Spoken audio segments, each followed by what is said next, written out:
You are watching the press preview, a first look at what's on the front pages as they arrive. It's time to see what's making the headlines with the editor-in-chief of the National World Cities newspaper group, Nancy Fielder, and the broadcaster and commentator, Ali Miraj. They'll be with us from now until just before midnight. So let us see what's on some of those front pages now. Well, according to the Financial Times, mortgage rates may soon peak because although interest rates are at a 15-year high, lending rates are on their way down. The Governor of the Bank of England, Andrew Bailey, answers questions from readers of The Eye, insisting that high street banks must make more of an effort to be helpful to savers.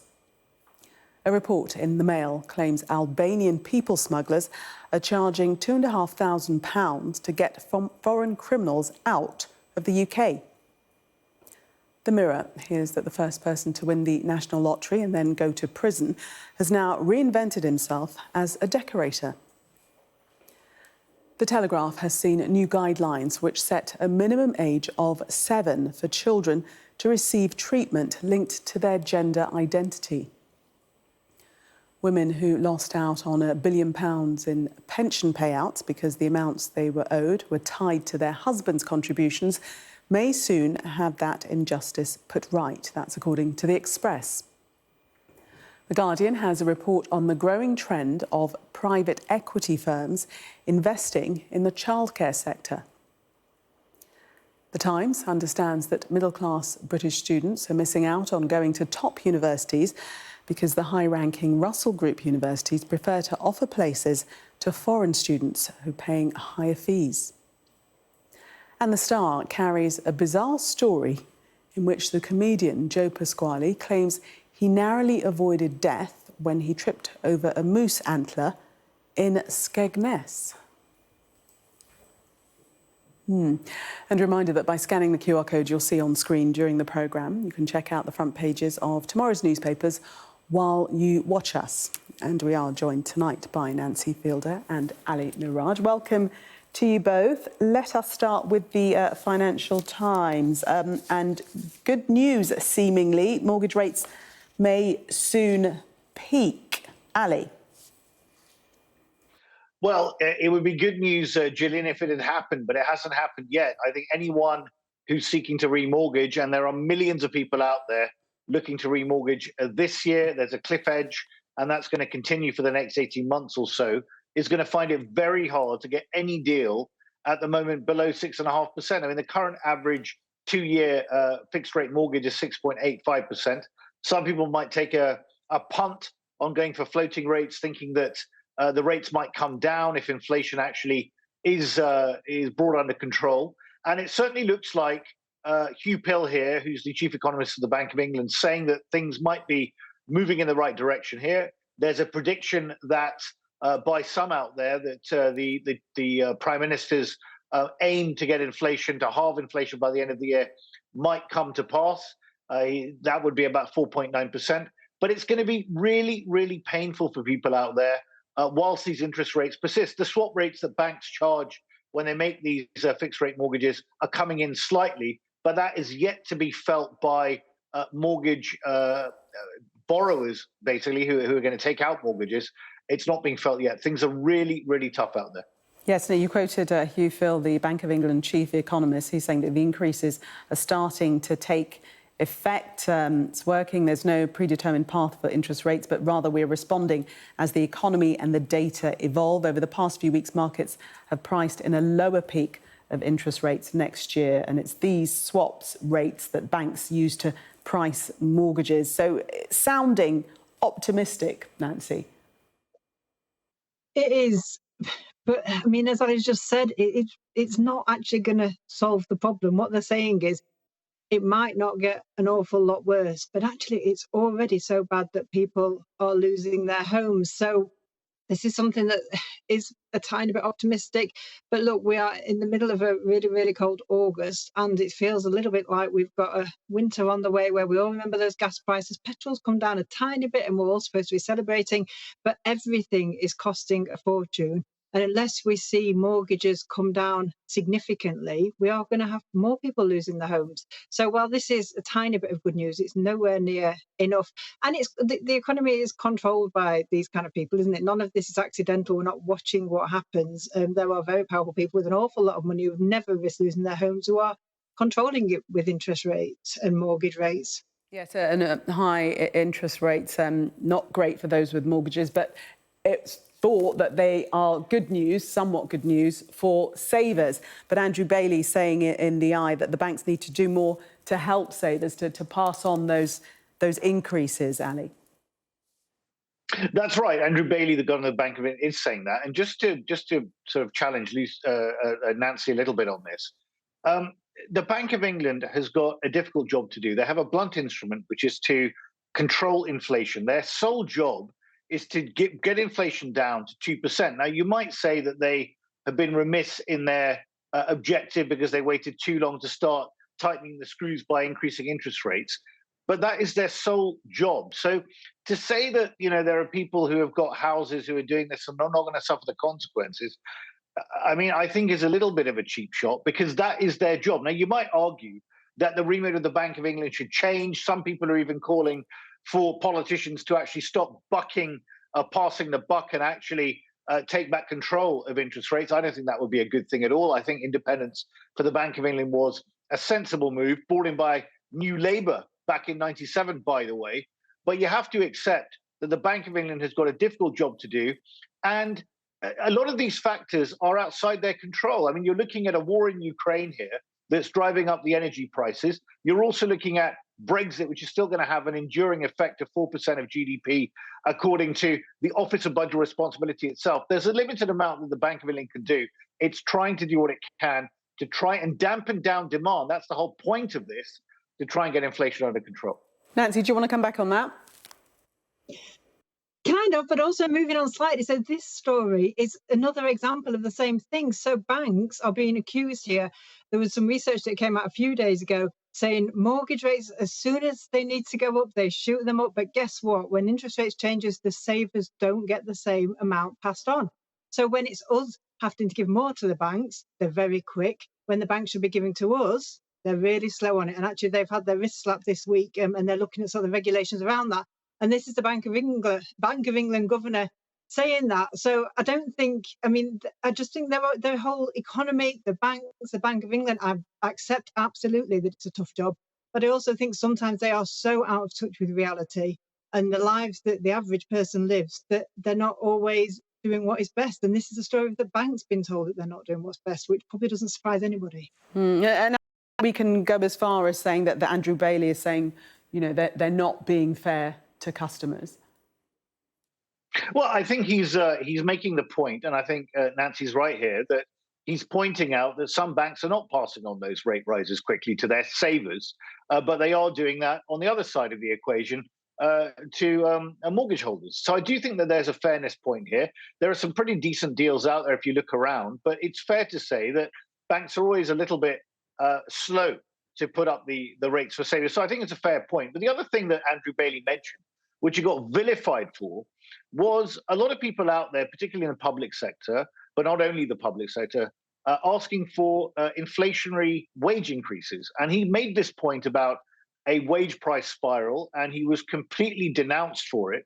But the reality is that the longer we have this, and I know it's really difficult out there because things are so expensive, everyone's really finding it very, very hard. I fully get that.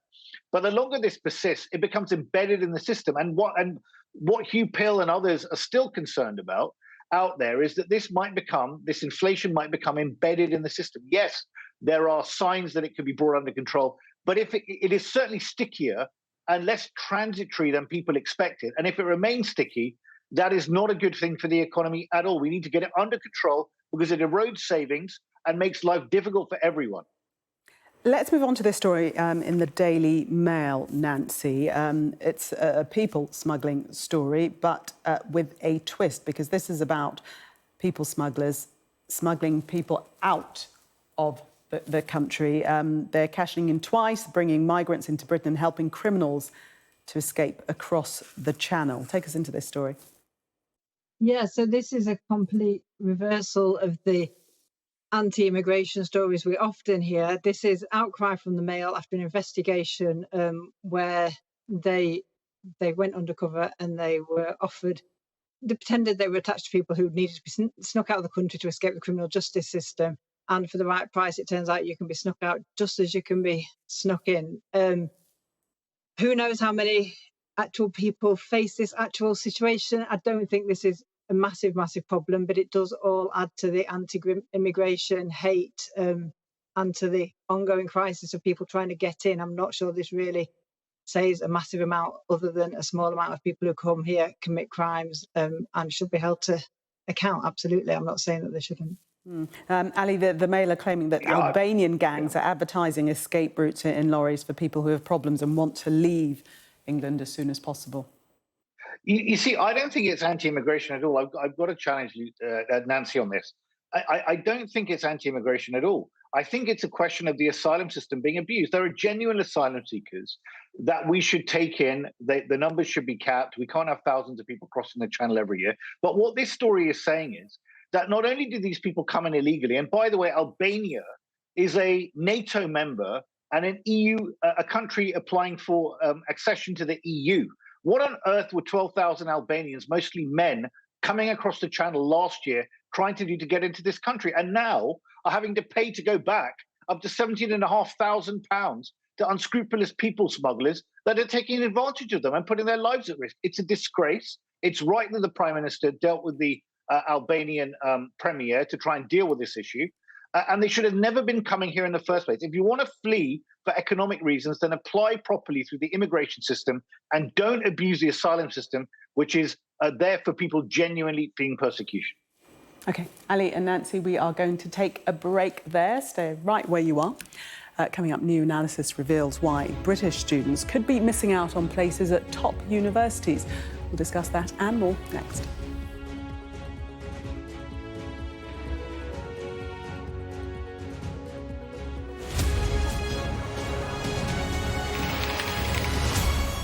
Welcome back. You are watching the press preview. Still with me, Nancy Fielder and Ali Miraj. There they both are.